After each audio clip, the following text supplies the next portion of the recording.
His mother thought he was sleeping. That's the part that stays with you. She stood in the doorway of his bedroom calling his name, watching the shape of his body under the covers, completely still. She figured he was just exhausted. He'd been working hard, moving his life around, trying to put things back together. So she walked in. And what Yoko Willette saw in that room on the morning of August 7th, 2023 in Henderson, Nevada, no mother should ever have to see. Her son Jonathan was lying face down in his bed, sheets soaked with blood.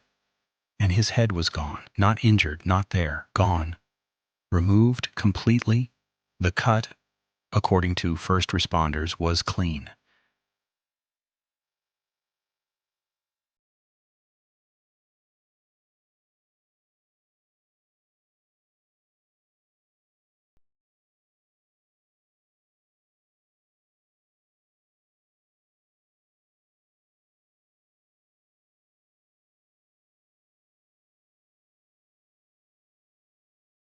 Nobody called that in as a homicide at first. They called it in as something they didn't have words for. And here's the thing. By the time detectives started pulling on the threads of Jonathan Willette's life, they didn't just find a killer. They found a secret so twisted, so deeply buried inside this one family that it reframes everything you think you know about the people closest to us. Jonathan Willette was 46 years old, friendly, hardworking, the kind of guy who'd shout out his clients on camera, who'd say he wasn't working because he loved what he did too much for it to feel like a job. He ran a small moving company, Vegas Moving Guy, and his truck was a constant presence across the Las Vegas Valley. He was the father of 3 kids. He'd been through a rough few years personally, but things were looking up. He was moving back in with his family, trying to build something stable again. 36 hours later, he was unrecognizable. When first responders entered that bedroom, the smell hit them before anything else. Ammonia, bleach, a chemical cocktail so thick it burned their throats and eyes the longer they stayed in the room. Empty bottles of both cleaning products were left in the hallway outside the bathroom. And then something else caught their attention. Something rising slowly from beneath Jonathan's body. Smoke. Not from a fire, from a chemical reaction. Cleaning solution had been poured or wiped directly onto his skin, post-mortem, after he was already dead. Whoever did this didn't just kill Jonathan Willette. They scrubbed him. They burned him with chemicals. They removed his head using 2 separate tools. Investigators would later determine that a manual implement was used first, leaving hesitation marks, and then a power tool, when something mechanical, finished the job. And then they took everything with them, the head, the weapons, every trace they could carry. This was not a crime of passion that spiraled out of control. This was methodical. But here's what makes this case different from almost any other. The answer to who did this wasn't waiting in the shadows somewhere. It was sitting right there in plain sight, wrapped up in one of the strangest family secrets you've ever heard. Jonathan had 3 children. His eldest was a 27-year-old son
Jonathan discovered the marriage. He sent his son a text. It simply said, "You have nothing to tell me. WTF." And then a word we won't repeat here. But here's the part that makes your head spin. Despite all of this, despite the secret marriage, and despite the bizarre web of relationships, Jonathan was in the process of moving back in with Devon, with his son and his daughters, under the same roof, to be a family again. What exactly that meant for de Vier's place in that house, nobody seems to have asked out loud. But you can be sure that somebody was thinking about it. If this case already has you feeling like nothing adds up, drop your thoughts in the comments right now, because we're just getting started and things are about to get a lot more complicated. When detectives first arrived at Devon's home on Porcupine Rim Street, they noticed something before they even reached the door. A cell phone, lying in the grass near the driveway. There was a dark smudge on the screen. They bagged it, tested it. Jonathan's phone, Jonathan's blood. Yeah, Devon told investigators that John had cut his hand earlier that day while moving furniture. She said she'd been holding on to some of his belongings for safekeeping. She had explanations for everything. She was calm, she was cooperative, she was lying. Detectives pulled the camera footage, doorbell cameras, neighborhood security systems, gas station footage. They built a minute-by-minute timeline of Jonathan's last day alive. He and Devon spent the day together running errands, buying back-to-school supplies for their daughters, loading and moving his belongings. By 10:12 p.m., they arrived at Yoko's house on Paladura Drive. Jonathan walked into a gas station on the way with a smile on his face. That footage is the last time he's seen alive. Devon's Nissan Armada was parked outside. They were inside the house together. At 11 p.m., a neighbor's camera caught someone unlocking the Nissan, placing something inside the driver's door, and then slowly pulling the vehicle forward, just far enough to park it directly outside the view of the camera. At 1 a.m., Yoko came downstairs for a glass of water and found Devon in the kitchen. Devon told her John was asleep. They did the dishes together.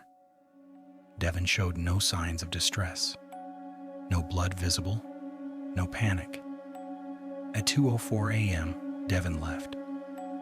Both her phone and Jonathan's phone traveled together to Porcupine Rim. She made one stop, a CVS drive-thru at 2:29 a.m. to pick up a prescription for one of the girls. She appears on camera wearing the same white tank top from hours earlier. She takes a slow sip of water. She looks unbothered. 6 hours later, Yoko found her son. It's like when Devon was formally arrested and brought in for interrogation a week later, she told investigators something new, something she hadn't mentioned before. She said that after they returned to the house that night, she gave Jonathan a massage. He made an unwanted advance. She walked across the room, picked up a wooden object from a shelf, and hit him over the head with it. Hard. But she said he was still breathing when she left. She claimed she hadn't decapitated anyone. She claimed she barely remembered the rest of the night. She cited a medical condition affecting her memory. She insisted that when she walked out of that house, Jonathan Willette was alive. There's a problem with that, a significant one. The medical examiner found no hand injury on Jonathan's body, none. The only wound that caused bleeding was at the neck, which means the blood on his phone didn't get there from a cut on his hand during a move. It got there from his neck after he died. And Devon carried that phone out of the house herself. Inside Devon's bedroom at Porcupine Rim, detectives found Jonathan's driver's license, his truck keys, and his social security card, all wrapped in plastic bags, yet hidden in the back of her underwear drawer. His truck was still at his mother's house. He never needed those items where he was going. Then came the notebook. Pages and pages of handwritten letters Devon had written to Deviere. Love letters. My dearest love, I cannot begin to tell you how grateful I am for you. And later, I am yours forever, mind, body, and soul. But between those declarations were something darker. Rage, desperation. And when Deviere had tried to leave her and moved temporarily to California, Devon told him she was pregnant with his child. She said if he didn't come back, she'd tell everyone who the father was. He came back. This was a woman who understood leverage, and right now, with Jonathan about to move into that house, take back his place as the girl's primary parent, and effectively displace Deviere from the life Devon had built. What leverage did she have left? The prosecution's argument was straightforward. Devon killed Jonathan to keep her family exactly the way she wanted it, with her husband, with her daughters, without him. But Devon's defense attorney at trial had a different theory entirely. He pointed the finger directly at Deviere.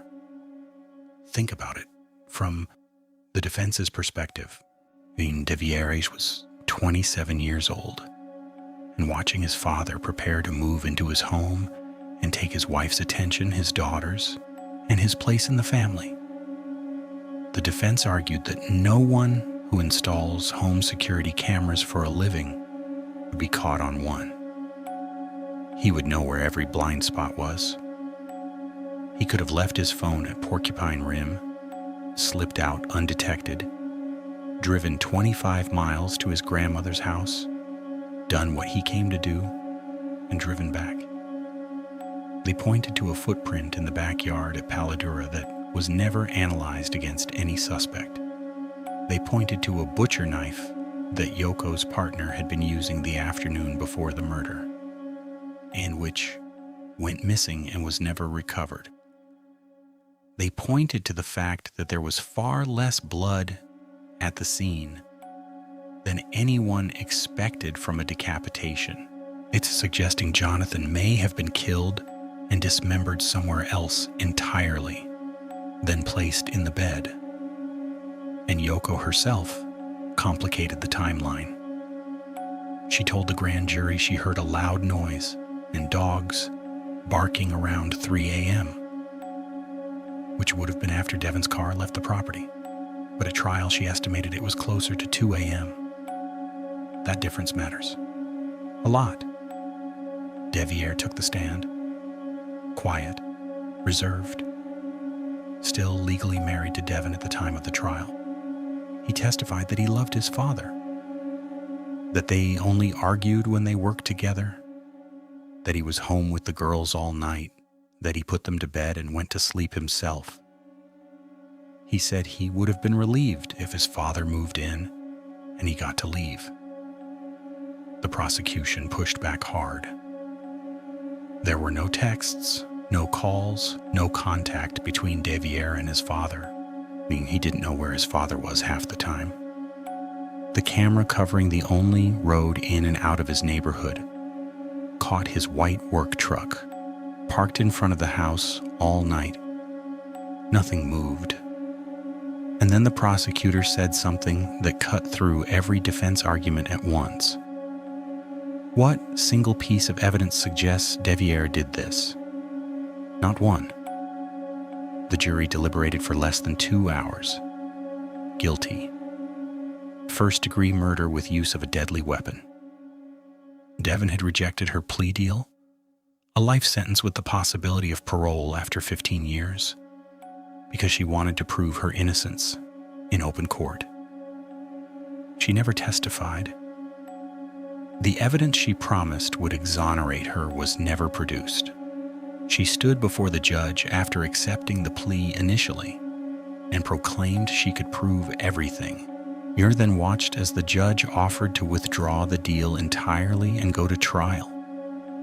She said yes, and the jury said guilty. Her sentencing was scheduled for January 8th, 2026.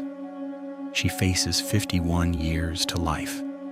Jonathan Willette never made it to 47. He was 6 days into what he believed was a new chapter, one where his daughters would finally have stability, where the family would be whole again.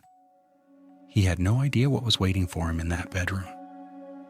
He walked into that gas station smiling. He walked out and drove to his mother's house and never walked out again. His head has never been found. The case is closed in a legal sense, but questions remain. Questions about what actually happened inside that bedroom, about whether one person could have done all of this alone, key about what those 2 little girls will someday be told about the night their family collapsed. Some cases give you a verdict and a clean answer. This one gives you a verdict and a knot in your stomach that doesn't loosen.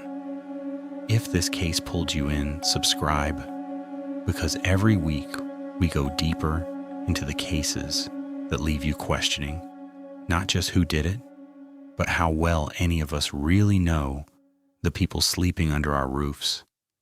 Yoko called her son's name 3 times before she walked through that door. 3 times. And she still thought he was sleeping? That's the part I can't let go of.